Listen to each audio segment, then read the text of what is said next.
Hai hai hai, jumpa lagi di Les Math, Les Matematika.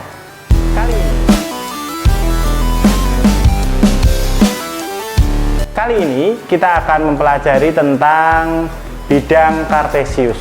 Apa itu bidang kartesius? Saya sudah menyiapkan beberapa penjelasan tentang bidang kartesius.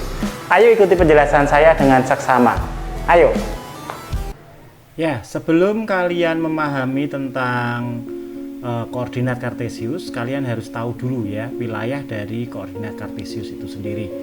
Ini yang ada tulisan yang mendatar ini mendatar ini adalah sumbu X. Jadi ini saya kasih keterangan ini adalah sumbu X. Kemudian sumbu X itu terdiri dari bilangan 0, positif dan negatif ya. Semakin ke kanan angkanya akan semakin besar, sedangkan semakin ke kiri angkanya akan semakin kecil ya. Kemudian yang vertikal atau yang tegak ini adalah sumbu Y. Ini saya kasih nama sumbu Y. Sumbu Y itu semakin ke bawah dia angkanya semakin kecil. Sama seperti sumbu X, dia terdiri dari 0, negatif dan positif. Semakin ke atas nilainya semakin besar dan angkanya juga semakin besar. Nah, sebelum kita lanjut ke contoh-contoh berikutnya, kalian harus tahu dulu ya. Jadi koordinat kartesius ini adalah daerah kartesius itu dibagi menjadi 4 bagian. Ini adalah bagian yang pertama. Bagian pertama di mana X-nya itu adalah positif dan Y-nya juga positif, X, Y. Kemudian koordinat kuadran yang kedua, ini tadi kuadran pertama, ini kuadran kedua, di mana X-nya adalah negatif sedangkan Y-nya adalah positif. Kemudian kuadran ketiga itu nilai X-nya negatif dan Y-nya juga negatif. Nah, seperti ini.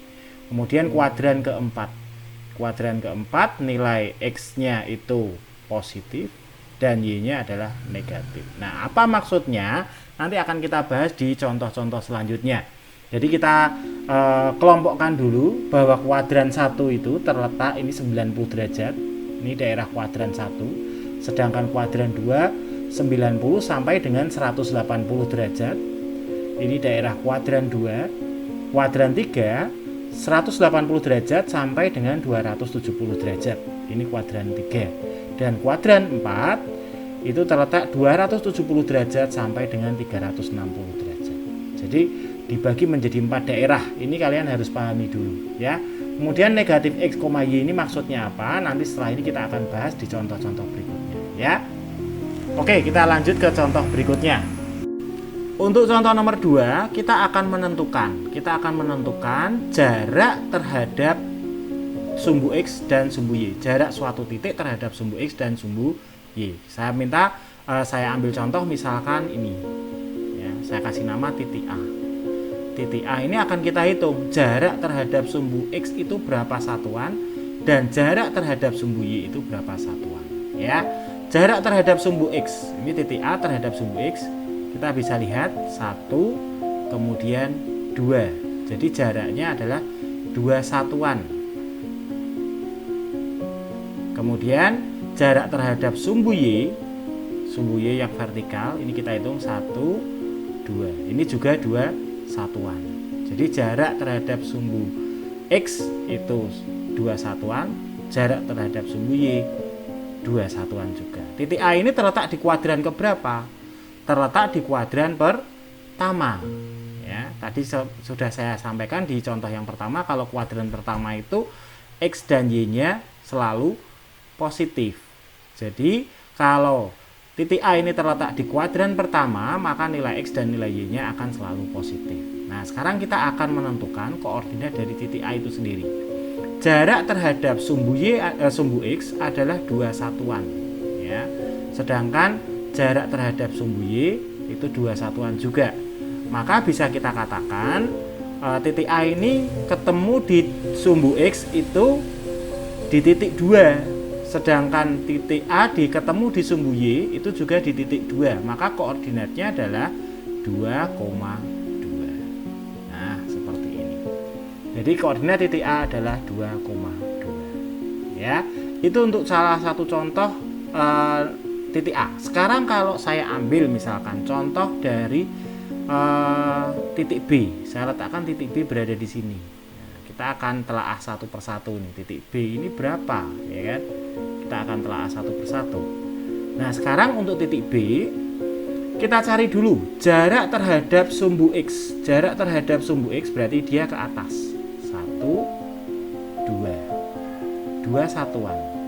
Sedangkan jarak terhadap sumbu Y 1, 2, kemudian 3, 4, dan 5.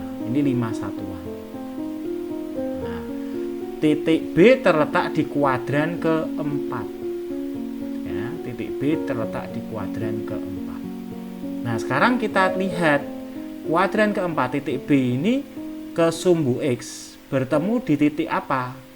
Nah, kita lihat ini ternyata titik D ketemu di sumbu X itu di titik 5. Maka bisa saya tulis B 5, kemudian kita lihat di sumbu Y.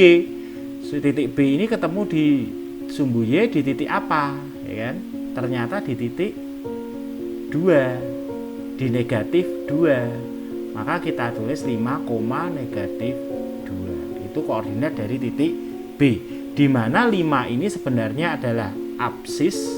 Jadi apsisnya ini sebenarnya apsis, kalau kalian mendengar istilah apsis itu adalah 5, sedangkan ordinatnya itu adalah Y-nya. Ordinat itu adalah negatif 2. Sedangkan jarak dia tidak pernah negatif, maka meskipun dia berada di bawah, tetapi kalau jaraknya kita hitung adalah terhadap sumbu X adalah 2 dan terhadap sumbu Y adalah 5. Itu untuk posisi koordinat dari suatu titik. Nah, untuk contoh selanjutnya kita punya titik C yang berada di kuadran keberapa ini? Kuadran kedua ya. Kita punya titik C yang berada di kuadran kedua. Sekarang kita akan menentukan koordinat titik C terhadap pusat. Pusat itu di sini. Pusatnya adalah 0,0. Ini adalah pusat dari koordinat. Nah, sekarang bagaimana menentukan koordinat dari titik C? Ya, kita lihat dari sumbu X dulu. Dari sumbu X, ini kalau saya tarik ke bawah di sumbu X, dia akan bertemu di negatif 5. Maka saya tulis X-nya adalah negatif 5. Kemudian kita tarik ke sumbu Y, maka akan bertemu di titik 2 ya. Maka koordinat dari C ini adalah min 5,2 ya, seperti ini. Ini adalah koordinat titik C terhadap pusat koordinat yaitu 0,0. Kemudian kita lihat seandainya saya punya titik D yang berada di sini. Nah, ini titik D ya. Kita akan menentukan koordinat titik D ini terhadap pusat yaitu 0,0. Sama seperti titik C, kita tarik garis dari ini ke sini ke sumbu X yaitu negatif 3. Maka saya tulis di sini negatif 3, kemudian ke kanan ke sumbu Y ya. Koma berapa ini? Negatif 1. Maka koordinat dari titik D adalah negatif 3, negatif 1. Gitu ya. Nah, sekarang bagaimana kita akan menentukan koordinat titik C terhadap titik D. Nah, kita akan menentukan koordinat titik C terhadap D. Ini saya tulis di sini titik C terhadap D. C terhadap D. Nah, koordinat titik C terhadap D. Kalau tadi terhadap 0,0, sekarang terhadap D. D ini sebagai pusatnya. Sebagai pusat dari koordinat titik C. Nah, ini akan saya rubah dengan ballpoint warna merah ya. Kita lihat di sini dari D itu ke kanan atau ke kiri terlebih dahulu. Jadi dari D ini kalian lihat dulu, ini sebagai pusatnya D. Untuk menuju ke C kita harus ke kiri atau ke kanan dulu. Ternyata kita harus ke kiri ya, maaf. Ternyata kita harus ke kiri. Ke kiri berapa langkah? 2. Kita hitung 1, 2, berhenti di sini ya, berhenti di sini. Ini adalah ke kiri 2, berarti saya tulis negatif 2. Setelah ini kita harus ke titik C, berarti kita harus naik atau harus turun. ternyata harus naik. Kita hitung naiknya berapa. 1, 2, 3. Nah ini naiknya 3. Maka karena naik dia nilainya positif, yaitu 3. Jadi kalau ke kiri nilainya negatif, ke kanan nilainya positif. Kemudian sebaliknya, kalau ke atas nilainya positif, kalau ke bawah nilainya negatif. Jadi posisi titik C, koordinat titik C terhadap D adalah C-nya berapa? Koordinatnya kanan atau kiri tadi kita lihat negatif 2, 3.